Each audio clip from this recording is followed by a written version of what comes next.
श्री कृष्ण की प्रेम वाणी को सिर्फ ध्यान देने तक ही मत रखिए, उस अपनी सांसों और अपने दिल तक ले जाइए।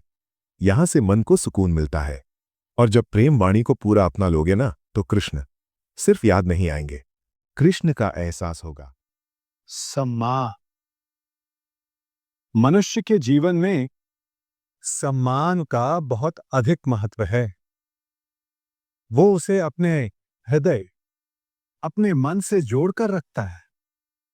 कदाचित इसीलिए हम शत्रु के सम्मान पर चोट पहुंचाते हैं, ताकि उसे पीड़ा पहुंचाई जा सके। परंतु ऐसा करने से सावधान रहे मित्र। शरीर पर लगी चोट मनुष्य भुला सकता है, परंतु उसके सम्मान को लगी चोट उसे जीवन भर पीड़ा देती है। और स्त्री के मान सम्मान पर लगी चोट उसे उस सीमा तक ले जाती है जहां उसे केवल प्रतिशोध दिखाई देता है। यदि अपने शत्रुओं को जीतना है तो प्रेम से जीती, अपने कर्मों से जीती। उन्हें अनुभव करवाइए कि उनसे भूल हुई है। किसी के सम्मान को ऐसी चोट ना पहुंचाइए कि वो आपका नाश करने पर उतर आए। स्मरण रखिए, किसी का अपमान करके आपके हृदय को कदाचित थोड़ा संतोष आ जाए, परंतु उस अपमान से आप कई हृदयों को आघात पहुंचाते हैं और अपने लिए एक शत्रु और बढ़ा लेते हैं। हम सब शीघ्र ही सफलता चाहते, ढेर सारी संपत्ति और सुख चाहते, और ऐसे में कई बार हम छोटे मार्गों का चयन कर लेते हैं। वो मार्ग जिनमें परिश्रम नहीं होता, जिनमें होता है तो केवल छल, कुटिलता और भाग्य का सहारा। जैसे कि जुआ। कोई जुए के खेल में धन लगाता है, कोई दांव लगाता है, और ये भूल जाता है कि जुआ ऐसा दलदल है कि जिसमें एक बार गिरे तो सर्वनाश से पहले निकलना असंभव है। यदि आप जीते तो और जीतने की भूख बढ़ जाए, और यदि आप कुछ हार बैठे तो उसे पुनः पाने के लिए आप फिर से खेलेंगे। मनुष्य को ये आभास ही नहीं होता कि अपनी संपत्ति के साथ साथ वो अपनी मानवता, अपने संस्कार, अपना धर्म और अपना उत्तरदायित्व सभी जुए की भेंट चढ़ा देता है। इसलिए कुछ पाना है तो परिश्रम से पाओ। यदि कुछ जुए में जीता तो वो उतना शीघ्र ही खो दोगे, चूंकि उसे परिश्रम से पाया नहीं गया है, और उसकी रक्षा करने के लिए आपके मन में स्वाभाविक प्रयास भी नहीं होंगे। क्षमा बढ़न को चाहिए, छुट्टन को उत्पात। क्षमा इस संसार में शांति का, सुख का मूल आधार है। क्षमा आपके मन से प्रतिशोध और शत्रुता जैसे भावों को समाप्त करती है। परंतु क्या हर स्थान पर क्षमा आवश्यक है? क्या प्रत्येक का अपराध क्षमा करने के योग्य होता है? न कि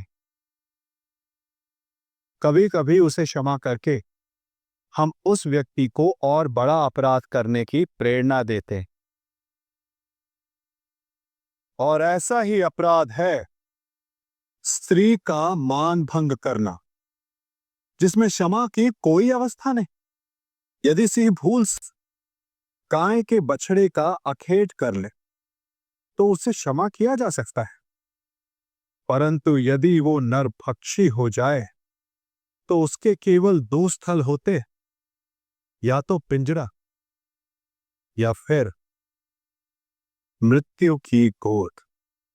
कुछ परिस्थितियों में क्षमा के स्थान पर दंड देना आवश्यक होता है, क्योंकि ये दंड का भय ही जो लोगों को वो अपराध करने से रोकता है। संसार में सबसे बड़ा क्या है?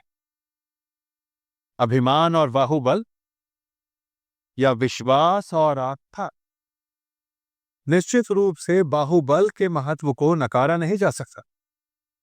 मनुष्य अपने बाहुबल से पर्वत को मैदान बना सकता है, सागर सुखा सकता है, मरुस्थल में नदियां बहा सकता है, परंतु बाहुबल को सहारा होता है विश्वास का। यदि मन में विश्वास ना हो तो बाहुबल किसी काम का नहीं। वो कौन सा बल कि मोर आकाश की ओर ताकते हैं? वो विश्वास ही तो है जिसके कारण वर्षा होती और दोनों की प्यास बुझती है।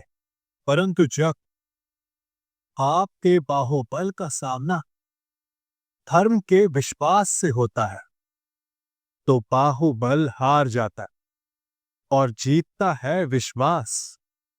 विजय होती है आस्था की। यदि आप सत्य के मार्ग पर चल रहे हैं और आप अपने इष्ट में आस्था रखते हैं तो किसी भी पापी का बल आपका कुछ नहीं बिगाड़ सकता। कभी सोचा है हमारा जीवन भी उस रेत की घड़ी की भांति है?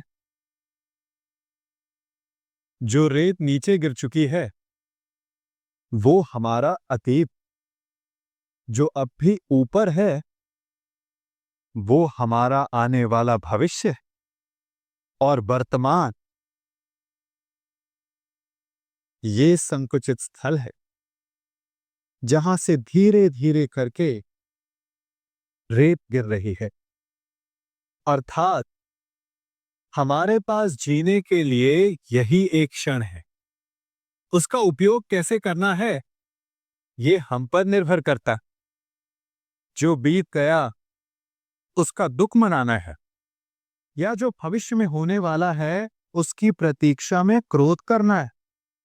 सब कुछ करने के लिए यही एक क्षण है।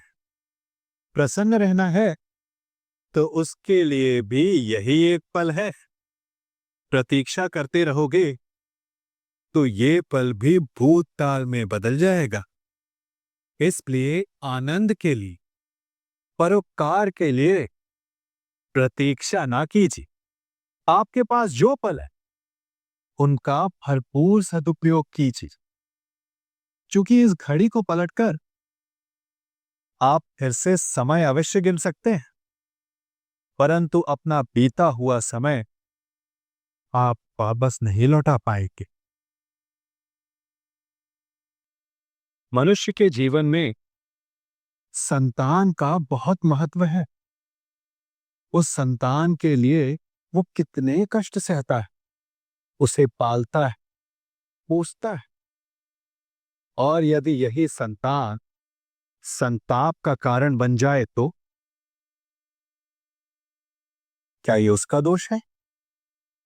अधिकतर ये दोष हमारे लालन पालन का होता।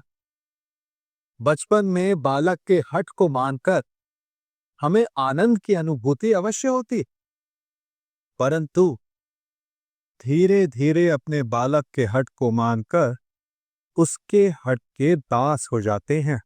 एक हठी उत्तंड और असंस्कारी संतान उस सूखे वृक्ष के समान होती है कि यदि जिसमें आग लग जाए तो वो सारे वन को भस्म कर डाला।